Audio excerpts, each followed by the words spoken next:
ನಮಸ್ಕಾರ, ಎಲ್ಲರಿಗೂ ಕನ್ನಡತಿ ಅಡುಗೆ ಚಾನಲ್ಗೆ ಸ್ವಾಗತ. ಇಲ್ಲಿ ನಾನು 2 ಬಟ್ಲಾಗಷ್ಟ ನೆನೆಸಿರುವ ಸಾಬುದಾನಿಯನ್ನು ತೊಗೊಂಡಿನ್ರಿ. ಕೆಲವರು ಇದನ್ನು ಸಬ್ಬಕ್ಕಿ ಅಂತಲೂ ಕರೀತಾರೆ. ಇದನ್ನು 5 ಅವರ್ ನೆನೆಸ್ಬಿಟ್ಟು ತೊಗೊಂಡಿನ್ರಿ. ಸಾಬುದಾನಿ ಅಥವಾ ಸಬ್ಬಕ್ಕಿ ಚಂದಂಗೆ ನೆಂದವ್ರಿ. ಈಗ ಇದನ್ನು ಈ ಪಾತ್ರೆಗೆ ಹಾಕೋತೀನಿ ರೀ.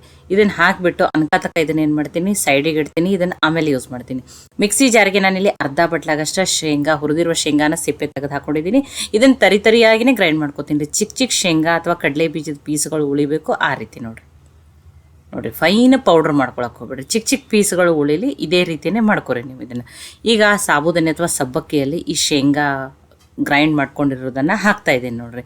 ಇದಕ್ಕೆ 5 ಮೆಣಸಿನ್ಕಾಯಿನ ಸಣ್ಣದಾಗಿ ಕಟ್ ಮಾಡಿ ಹಾಕ್ತಾಯಿದ್ದೀನಿ. ಮೆಣಸಿನ್ಕಾಯಿನ ಜಾಸ್ತಿ ಖಾರ ಇಲ್ಲ, ಸ್ವಲ್ಪ ತೊಳೆದು ಕಟ್ ಮಾಡಿ ಇಟ್ಕೊಂಡಿರುವಂಥ ಕೊತ್ತಂಬರಿ ಸೊಪ್ಪು, 1 ಸ್ಪೂನ್ ಆಗಷ್ಟೇ ಜೀರಿಗೆನ ಹಾಕ್ತಾಯಿದ್ದೀನಿ. ಫ್ರೆಶ್ ಆಗಿರುವ ಕರಿಬೇವು ಸೊಪ್ಪನ್ನು ಹಾಕ್ತಾಯಿದ್ದೀನಿ. ರುಚಿಗೆ ತಕ್ಕಷ್ಟು ಉಪ್ಪನ್ನು ಹಾಕ್ತಾಯಿದ್ದೀನಿ. ವ್ರತ ಅಥವಾ ಉಪವಾಸಕ್ಕೆ ನೀವು ಮಾಡ್ಕೋತಿದ್ರಂದ್ರೆ ಅದಕ್ಕೆ ಶೇದರ್ಲಾನಿ ಉಪ್ಪು ತಿಂತಿದ್ರಂದ್ರೂ ನೀವು, ಅಥವಾ ಉಪವಾಸದ ಉಪ್ಪು ತಿಂತಿದ್ರಂದ್ರೂ ಅದನ್ನು ಹಾಕೋರಿ. ಈಗ ಇದನ್ನು ಮಿಕ್ಸ್ ಮಾಡ್ಕೋತಾ ಇದ್ದೀನಿ. ಈಗ ಇದನ್ನು ನೀಟಾಗಿ ಮಿಕ್ಸ್ ಮಾಡ್ಕೊತೀನಿ ರೀ.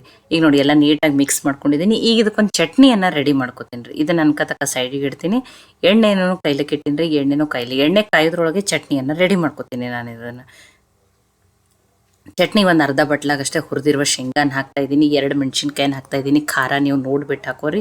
ಒಂದು ಅರ್ಧ ಸ್ಪೂನ್ಗಿಂತ ಕಡಿಮೆನೇ, 1/4 ಟೀ ಸ್ಪೂನ್ ಆಗಷ್ಟೇ ಜೀರಿಗೆ, ರುಚಿಗೆ ತಕ್ಕಷ್ಟು ಉಪ್ಪು, ಸ್ವಲ್ಪ ಕೊತ್ತಂಬರಿ ಸೊಪ್ಪನ್ನು ಹಾಕಿದ್ದೀನಿ. 2 ಸ್ಪೂನ್ ಆಗಷ್ಟೇ ಮೊಸರನ್ನು ಹಾಕಿದ್ದೀನಿ ರೀ.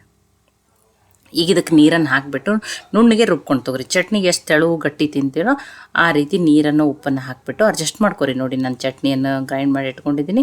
ಇದನ್ನು ಸೈಡಿಗೆ ಇಡ್ತೀನಿ ರೀ. ನೋಡಿ ನಾನು ಇವತ್ತು ಸಾಬುದಾನಿ ವಡೆಯನ್ನು ಮಾಡಿ ತೋರಿಸ್ತಾ ಇದ್ದೀನಿ. ನೀವು ಅನ್ಬೋದು ಸಾಬುದಾನಿ ವಡೆ ಅಂದರೆ ಇದ್ರಾಗ ಏನು ಸ್ಪೆಷಲ್ ಹೇಳಿ, ಚಿಕ್ಕ ಚಿಕ್ಕ ಪಕೋಡ ಥರರೇ ಬಿಡ್ರಿ, ಇಲ್ಲಾಂದ್ರೆ ವಡೆ. ನೋಡಿ ನಾನು ಇವತ್ತು ಆಲೂಗಡ್ಡೆಯನ್ನು ಬಳಸ್ತೇನೆ ಮಾಡ್ತಾಯಿದ್ದೀನಿ. ಕೆಲವರು ಹಸಿ ಆಲೂಗಡ್ಡೆಯನ್ನು ತುರಿದು ಬಿಟ್ಟಾದರೂ ಹಾಕ್ತಾರೆ, ಬೇಯಿಸಿದ ಆಲೂಗಡ್ಡೆಯನ್ನಾದ್ರೂ ಹಾಕ್ತಾರೆ. ಆದರೆ ಎಲ್ಲರಿಗೆ ಪರ್ಫೆಕ್ಟಾಗಿ ಮಾಡೋಕ್ಕೆ ಬರೋದಿಲ್ಲ ರೀ. ಕೆಲವೊಂದು ಸಲ ಏನಾಗ್ತವೆ, ಎಣ್ಣೆಯಲ್ಲಿ ಒಡೆದು ಬಿಡ್ತಾವೆ ಅಥವಾ ತುಂಬ ಎಣ್ಣೆ ಆದ್ರೂ ಹಿಡಿತಾವೆ.